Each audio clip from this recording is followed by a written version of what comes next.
Next topic है अपना common collector amplifier या फिर इसका दूसरा नाम है एमिटर फॉलोवर। हमने चार प्रकार के नेगेटिव फीडबैक एम्पलीफायर देखे थे। उनमें एक था voltage series negative feedback amplifier, तो उसी का ये एग्जांपल है। यानी एमिटर फॉलोवर एक एग्जांपल है voltage series negative feedback amplifier का, जिसका कि ब्लॉक डायग्राम राइट साइड में आप देख रहे होंगे। और इसका जो एक्चुअल सर्किट डायग्राम है वो लेफ़्ट साइड में ये जिसको मैं जूम करके दिखा रहा हूँ, ये आपका एमिटर फॉलोवर का डायग्राम है। एमिटर फॉलोवर का मतलब होता है एक ऐसा एम्पलीफायर जिसके इमीटर टर्मिनल पर, इमीटर टर्मिनल कौन सा है? इमीटर टर्मिनल ये वाला है आपका, जिस पे करंट निकल के आती है, ये आपका ये इमीटर टर्मिनल है।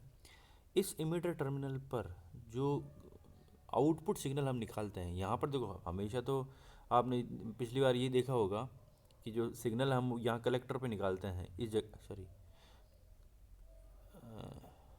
कलेक्टर पे आप यहाँ पर निकालते हैं, जबकि अभी हम आउटपुट का निकाल रहे हैं। इस बार हम आउटपुट ले रहे हैं इस रेजिस्टेंस के अक्रॉस, जो कि आपका इमीटर रेजिस्टेंस है। तो इनपुट का ये पोर्शन आउटपुट, इनपुट का पोर्ट आउटपुट कर sorry input current R E से पास हो रही है, आउटपुट करंट भी आर ई से पास हो रही है। तो इसका मतलब क्या हुआ कि ये रेजिस्टेंस कॉमन हो गया, तो यहाँ पर फॉलो हो रहा है, जो आउटपुट है वो इनपुट को फॉलो कर रहा है इस रेजिस्टेंस पर। तो इसलिए इसका नाम है एमीटर फॉलोवर, क्योंकि एमीटर पे फॉलो हो रहा है। बाकी सर्किट डायग्राम वही है जो आपका पोटेंशियल डिवाइडर सर्किट था, जिसमें जो कनेक्शन R1 R2 है, RE है। इस बार RC को हमने हटा दिया है और उसकी जगह हमने लोड जो है RE मानते हुए आउटपुट निकाला है यहाँ से।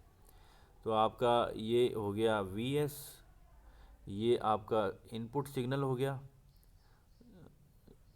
और इस इनपुट सिग्नल का हमें जो है आउटपुट इस पॉइंट पर मिल रहा है। ओके, तो यहाँ करंट जो है आपको IC मिल रही है, यहाँ करंट आपको IB मिल रही है। इस पॉइंट पर चलेंगे तो आपको करंट IE मिल रही है, जो कि लोड करंट IL के इक्वल होगी। ठीक है, और सारा सारा जो मेज़रमेंट हो रहा है वो ग्राउंड के रिस्पेक्ट में हो रहा है। यहाँ तक क्लियर है? आगे चलते हैं। अब ये आपका एमीटर फॉलोवर का जो सर्किट है, इसको हमने थोड़ा सा मतलब एकदम सिंप्लीफाइड वे में बनाया हुआ है, जहाँ पर रेजिस्टेंस वगैरह सब हटा के दिखाए हुए हैं। तो आपको एक चीज़ देखनी है, वो ये कि इनपुट पर जो सिग्नल आप लगा रहे हैं VS, ये VS यहाँ जब पहुँचता है इस पॉइंट पर, तो और ग्राउंड के रेस्पेक्ट में देखें तो यहाँ ये तो हो गया आपका बेस, ये है आपका इमीटर। तो बेस और इमीटर के बीच में यहाँ से हमने रेजिस्टेंस जोड़ रखा है। तो इस रेजिस्टेंस पर यहाँ पर हमें मिल रहा है आउटपुट VO।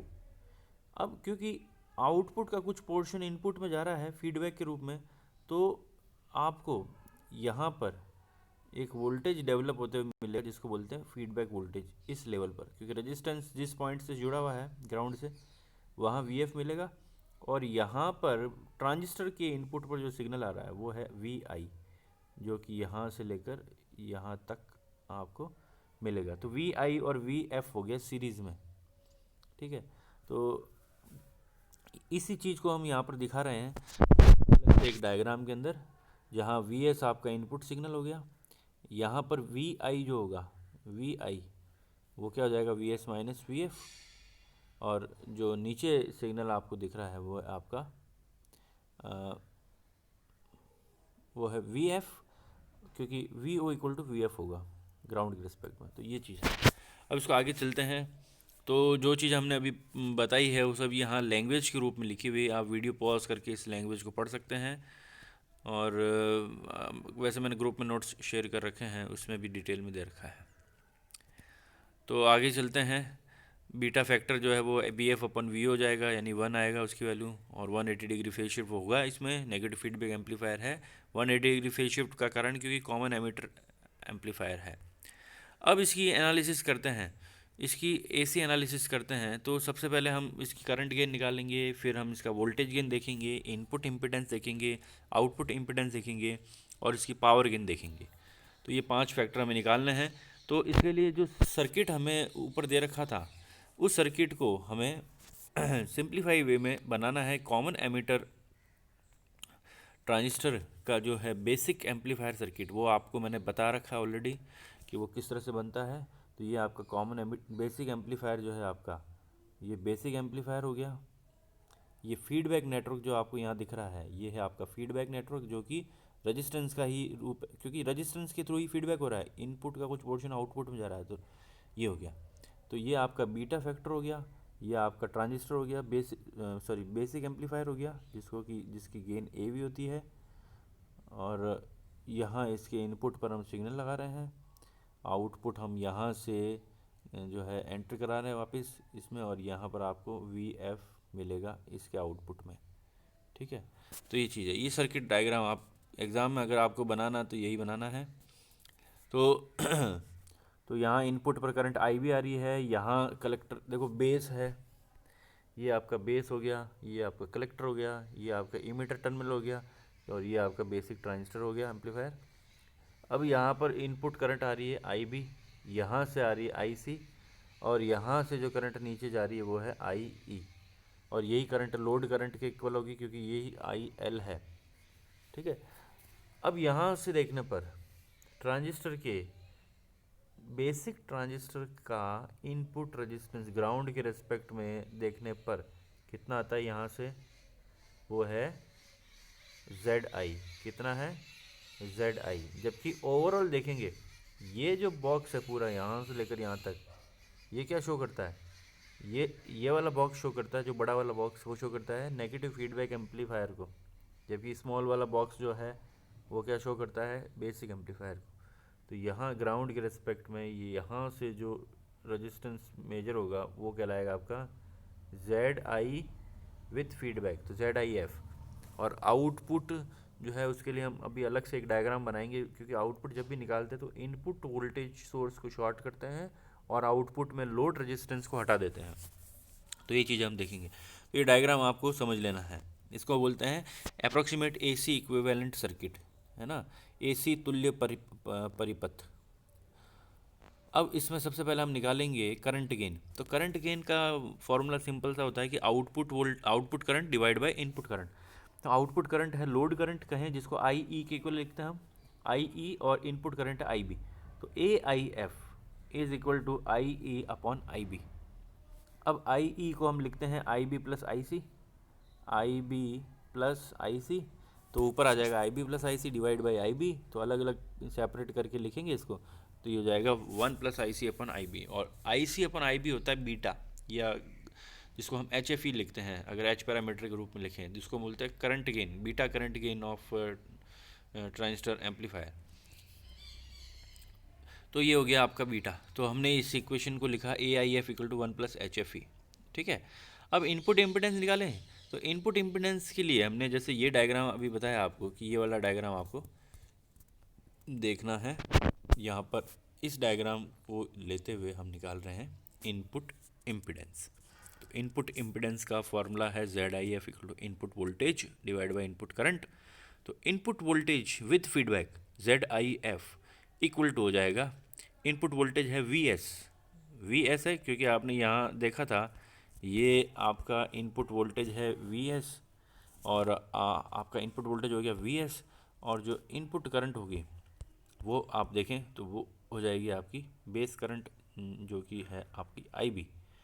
ओके, तो V S upon I B equal to V S क्या है, यहाँ से निकलेगा।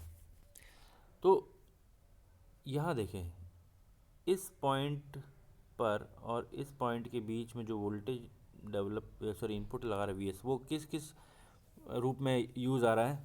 तो एक तो यहाँ वोल्टेज ड्रॉप होगा, इस वोल्टेज का एक हिस्सा यहाँ ड्रॉप होगा, और इसका जो दूसरा हिस्सा होगा वो होगा यहाँ पर ड्रॉप। दो ही रेजिस्टेंस है, करंट यहाँ से जाएगी, यहाँ से होते हुए इस पाथ के थ्रू वापस इधर आएगी, तो वोल्टेज ड्रॉप जो होगा वो एक इधर होगा एक इधर होगा। तो इसलिए H I E I B plus I E R E divide by I B आपका ऑलरेडी दे रखा है, वो हो जाएगा। ओके, तो आई बी से डिवाइड करेंगे तो एच आई ई बच जाएगा, और ऊपर बचेगा सेकेंड टर्म में आई ई अपॉन आई बी। तो I E upon I B into R L. R L लिखो या आर बी लिखो, एक ही चीज़ है, सॉरी आर ई लिखो या आर एल लिखो, एक ही चीज़ है क्योंकि लोड रेजिस्टेंस है ये। अब I E upon I B जो है वो हमने ऊपर अभी देखा था, आई ई अपॉन आई बी जो है ये किसके बराबर आ रहा है, ये आ रहा है आपका 1 + HFE, क्योंकि I B upon I E upon I B A I F के बराबर है, तो ये हो जाएगा 1 + HFE। तो यहाँ हमें लिखना है आई ई अपॉन आई बी की जगह 1 + HFE और R L as it is आपको दे रखा है। तो यहाँ तक ठीक है, कोई दिक्कत नहीं। आगे चलते हैं।